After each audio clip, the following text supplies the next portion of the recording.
नमस्कार। आज बात करेंगे अनुशासन के बारे में। देखिए, अनुशासन हर व्यक्ति के जीवन में बहुत आवश्यक है।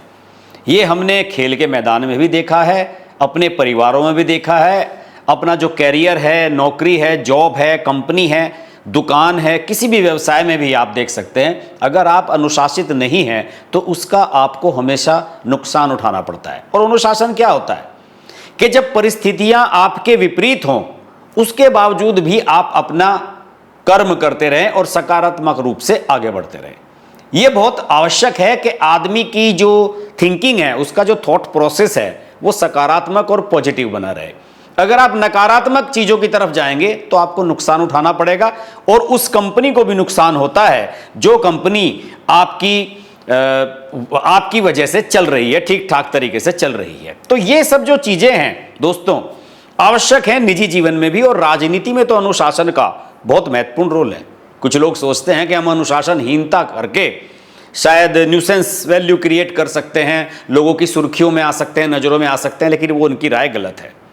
एक बड़ा मामला है जो काफी दिनों से चल रहा है और इस चैनल पर इस बारे में हमने बात भी नहीं की थी।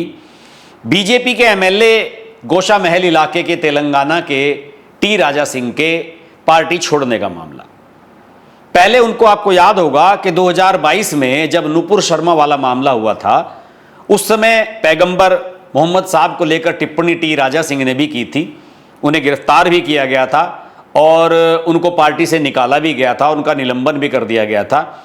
लेकिन एक साल के बाद ही तेलंगाना का विधानसभा चुनाव जब आया तो उनकी पार्टी में वापसी की गई, निलंबन उनका खारिज किया गया और उनको टिकट दिया गया और वो लगातार तीसरी बार एमएलए बने भी। इसमें कोई शक नहीं कि वो अपने क्षेत्र में बहुत लोकप्रिय व्यक्ति हैं, कट्टर हिंदूवादी फेस के रूप में उभरे हैं वहां पर, और ज्यादातर मुस्लिम इलाकों में भी उनका दबदबा ठीक ठाक बरकरार वहां पर रहता है, इसमें कोई शक नहीं।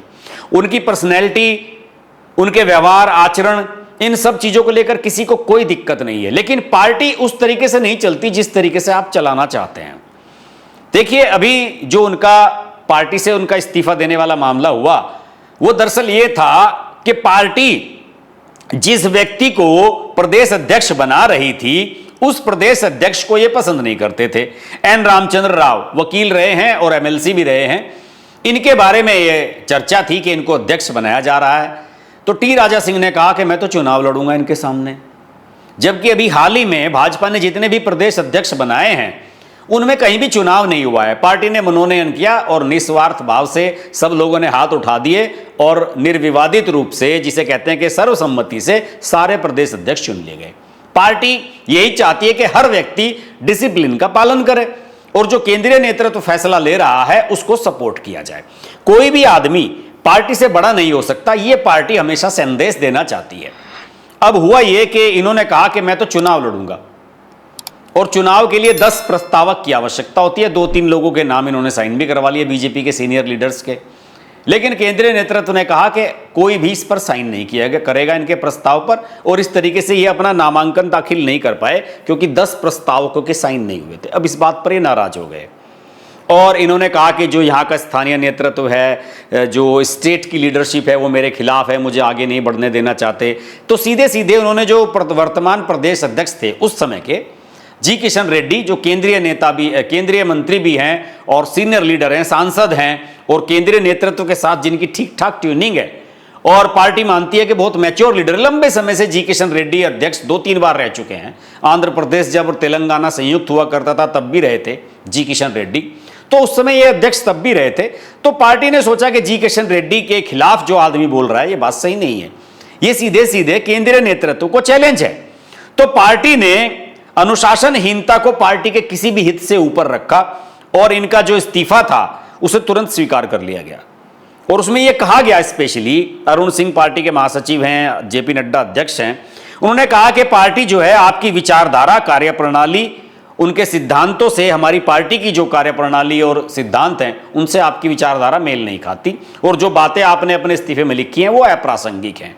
निश्चित रूप से उन्होंने आरोप लगाए थे स्थानीय नेतृत्व पर, जी किशन रेड्डी और अन्य नेताओं पर। तो इस तरीके से उनका इस्तीफा स्वीकार कर लिया गया।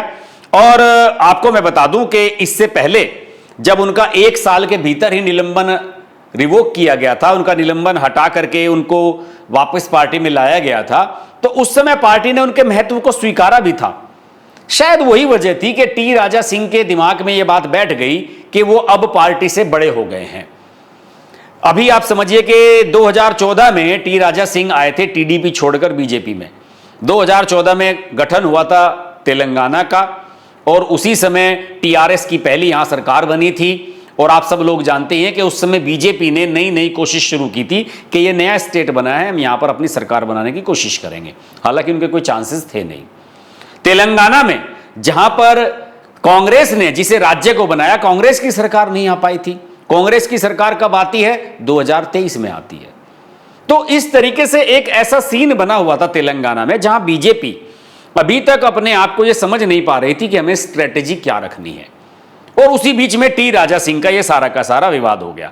आज एक अखबार में, शायद इंडियन एक्सप्रेस में, इंटरव्यू छपा है टी राजा सिंह का, और उसमें टी राजा सिंह ने यह कहा है कि मेरा जो भी झगड़ा था, जो भी विवाद था, जो भी संघर्ष था, वो स्थानीय लोकल नेतृत्व से था, यानी कि तेलंगाना के नेतृत्व से था।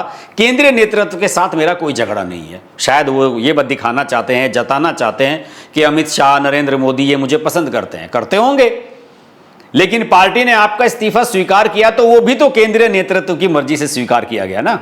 अगर ऐसा होता तो पार्टी आपको पुनर्विचार करने के लिए कहती, आपको पार्टी रोकने के लिए कहती, लेकिन पार्टी ने ऐसा नहीं किया। तो इस स्थिति में भाजपा ने एक सीधा सा मैसेज दिया कि भाई हमारे लिए अनुशासनहीनता जो है वो बहुत बड़ा गुनाह है, अनुशासनहीनता को कतई स्वीकार नहीं करेंगे, और हो सकता है कि इसका तात्कालिक नकारात्मक प्रभाव हो, लेकिन दीर्घकाल में इसका फायदा होगा। मैं उदाहरण देता हूं तेलंगाना का ही। तेलंगाना में जब 2023 के विधानसभा चुनाव नजदीक आ रहे थे, 2022 के अंत में और 2023 की शुरुआत की बात है, बांदी संजय कुमार प्रदेश अध्यक्ष थे, यहां के सांसद थे, अब तो केंद्रीय मंत्री भी हैं। उनके नेतृत्व में पार्टी ऊपर की तरफ जा रही थी, पूरा हल्ला मचा हुआ था। उपचुनाव भी जीत लिया था पार्टी ने, जब एटला राजेंद्र बीआरएस छोड़कर बीजेपी में आ गए थे और वो उपचुनाव भी जीता गया था। उसके बाद माहौल बन गया था कि भाजपा यहां अब सरकार बनाएगी 2023 में। लेकिन एटला राजेंद्र जो दूसरी पार्टी से बीआरएस छोड़कर आए थे, बीआरएस में केसीआर के बड़े करीबी माने जाते थे एटला राजेंद्र, ओबीसी नेता हैं, उनके कहने पर पार्टी ने बांदी संजय कुमार को हटा दिया। एटला राजेंद्र ने कहा कि मेरे कहने पर टिकट बंटवाइए, हम करवाएंगे। और एक और आए थे, वो कांग्रेस से राजगोपाल, क्या नाम था उनका, वो भी थे। उन लोगों ने कहा कि साहब हम लोग टिकट बांटेंगे और इस बार सरकार पक्का बनेगी। तो पार्टी ने बांदी संजय कुमार को हटाकर, क्योंकि बांदी संजय कुमार की उनसे पटरी नहीं बैठ रही थी, बांदी संजय कुमार को हटाकर जी किशन रेड्डी को प्रदेश अध्यक्ष बना दिया, जो कि काम एंड कूल प्रवृत्ति के हैं, चीजों को एडजस्ट करना जानते हैं। जहां कई बार विवाद हो जाता है तो वहां पर चीजों को बैलेंस करने के लिए किसी ऐसे व्यक्ति को आगे बढ़ाया जाता है जो चीजों को बैलेंस कर सके। तो जी किशन रेड्डी को बढ़ा दिया गया, टिकट बांटे गए। एटला राजेंद्र सब लोगों की चली होगी, जैसे भी हुई होगी, लेकिन यह हुआ कि बीजेपी को जो उस समय प्रत्यक्ष लाभ मिल रहा था वो नहीं मिल पाया और पार्टी चुनाव हार गई। हार क्या गई, मतलब सरकार नहीं बना पाई। कुछ विधायक जरूर जीते, लेकिन सरकार बनाने की स्थिति में नहीं आई। बीआरएस फिर भी नंबर 2 की पार्टी बनी रही और कांग्रेस की सरकार बन गई। कांग्रेस की सरकार तो बीजेपी को मंजूर नहीं थी, भले ही बीआरएस फिर से आ जाती वो बढ़िया नतीजा होता। कांग्रेस की सरकार कहीं पर बने, कांग्रेस को मरती हुई कांग्रेस को कुछ बल मिल जाए, कुछ ताकत, कुछ पैसा मिल जाए, ये बीजेपी कभी नहीं चाहती। अमित शाह और मोदी तो बिल्कुल नहीं चाहते, लेकिन ऐसा ही वहां पर हो गया। तो बीजेपी ने अनुशासनहीनता का खामियाजा भुगता।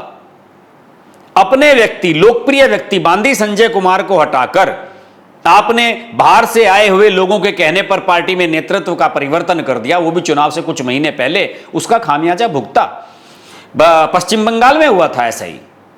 अपने नेतृत्व को, स्थानीय नेतृत्व को पीछे करके 2021 के विधानसभा चुनाव में टीएमसी से, वाम दलों से, कांग्रेस से आने वाले लोगों को महत्व दिया गया और बीजेपी जो है 77 सीटों पर अटक गई, ले, वरना 150 सीटों का तो तय माना जा रहा था कि 2021 में सीटें आ जाएंगी। तो अनुशासन जो होता है वो इसलिए आवश्यक होता है और अनुशासनहीनता को सबक सिखाया जाना बड़ा आवश्यक है। टी राजा सिंह कितने भी बढ़िया नेता हैं, कितने भी लोकप्रिय नेता हैं, लेकिन वो तो कल ये भी कह सकते थे कि अगला चुनाव आएगा तो मुझे सीएम बनाइए। आप जुम्मा 4 दिन पहले पार्टी में आए और फिर ये सोचने लगे कि हम पार्टी के अध्यक्ष भी बन जाएं, मुख्यमंत्री भी बन जाएं। हेमंत बिस्वा शर्मा से सीखना चाहिए। जब वो पार्टी में आए थे किसी को पता भी नहीं लगा, चुपचाप 5 साल तक सर्बानंद सोनोवाल की सरकार में मंत्री भी रहे, और देखिए अमित शाह ने अपना वादा पूरा किया, उनको मुख्यमंत्री बना दिया 6-7 साल में ही। तो टी राजा सिंह को अगर इतनी जल्दी है पार्टी में आगे बढ़ने की, नेतृत्व की, तो उन्हें कम से कम यह भी सोचना चाहिए कि आप पार्टी में आज किस स्थिति में हैं। आपकी गिरफ्तारी हुई, आपका निलंबन हुआ, आपका निलंबन दोबारा उठाया गया और आप 1 साल के अंदर ही अध्यक्ष बनना चाहते हैं। मेरा मानना है कि बीजेपी ने जो गलती 2023 में की थी तेलंगाना में, उसको अब सुधारा है। इस प्रकार की गलतियां अन्य राज्यों में भी बीजेपी कई बार कर चुकी है। उसे इस डिसिप्लिन वाले फार्मूले पर सभी जगह सख्ती के साथ अपना जो फॉर्मूला है कि अनुशासन से चलेंगे, और बीजेपी का दूसरा नाम अनुशासन है, उस वाले फार्मूले पर चलना चाहिए, तभी उसे सफलता मिलनी संभव है। क्योंकि अभी कई ऐसे राज्य हैं जहां बीजेपी अनुशासनहीनता और गलत निर्णयों की वजह से अपने आप को सरकार में या सत्ता में अब तक नहीं ला पाई है। आज की वीडियो में इतना ही। वीडियो अच्छा लगे तो लाइक कीजिए, चैनल को सब्सक्राइब नहीं किया तो सब्सक्राइब कीजिए, नोटिफिकेशन का बेल आइकन जरूर प्रेस कर लें और जुड़े रहें हमारे साथ। नमस्कार।